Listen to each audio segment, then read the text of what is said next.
Let me begin with this question. Is love relative or absolute?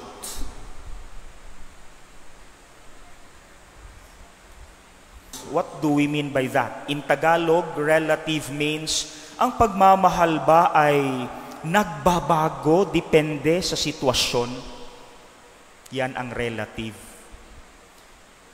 Absolute, ang pagmamahal ba ay hindi kailanman magbabago kahit anong sitwasyon? Which is which?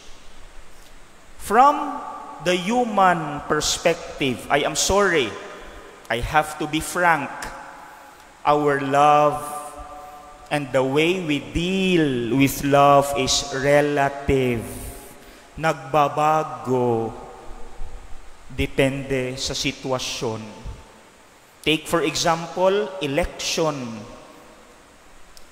Before election, pag walang-wala pa ang election, love and forgiveness is absolute. Am I right? Sarap pakinggan. Pag wala pang eleksyon, sarap pakinggan yung pare, sarap pakinggan ang mga tao. Love is absolute.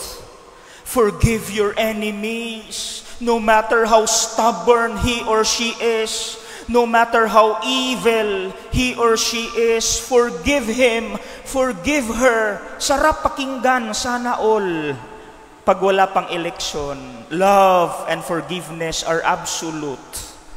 Pero pagdating ng eleksyon, I am sorry, before, pag malapit na ang eleksyon, during and after, love and forgiveness have become relative. Pati yung pare, nagpaparinig na kasi may partido pala si Pader. Anong sinasabi ng pare? Do not vote for this person because this person is evil. Ano ba talaga, kuya? Pati na rin ang mga nagsisimba, may mga partido na hindi na nag-uusap-usap. Tama? Nasa na yung forgiveness na absolute pag wala pang eleksyon?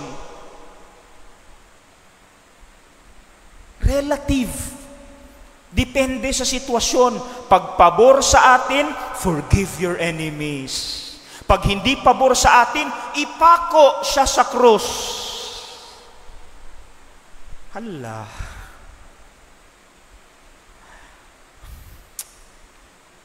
Okay, how about God? From God's perspective, whether you like it or not, love, forgiveness, mercy are absolute. Period. Period. Absolute. Judas, the one who betrayed Jesus, he betrayed Jesus with just 30 pieces of silver. Binenta niya ang Panginoon. Trinaydor niya. Pinagtaksilan. Ang sakit nun on the part of Jesus. Kasi tinuring siyang pamilya eh. Tinawag siya bilang apostol. Binigyan siya ng pangalan. Pero in return, he betrayed Jesus. And what happened?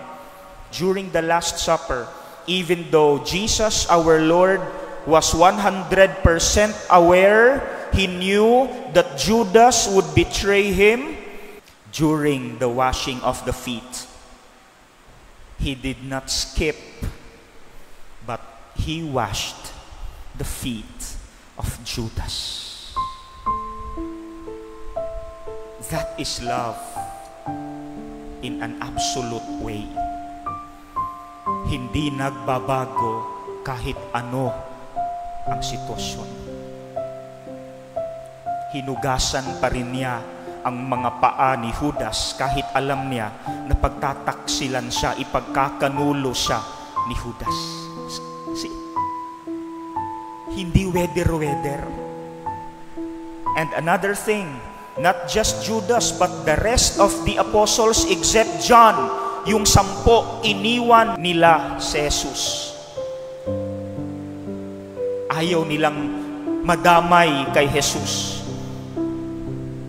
But after the resurrection, Jesus appeared right in front of them. And instead of reprimanding them, anong sinabi ni Jesus? 3 times niya binalik.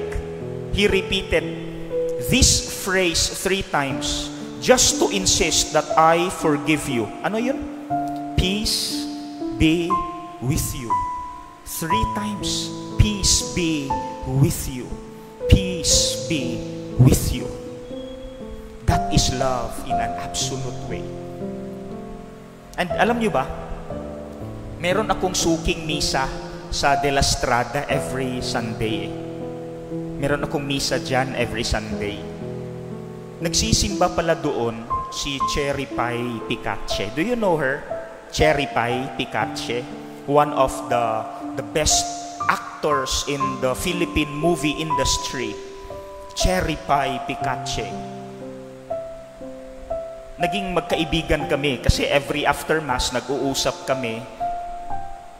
Alam niyo ba nangyari sa kanya? Do you know what happened to her? Her mother was brutally killed. Killed. Pinatay nanay niya. But what happened? Pinuntahan niya ang kulungan and he met the killer and she embraced him and forgave him. Absolute love.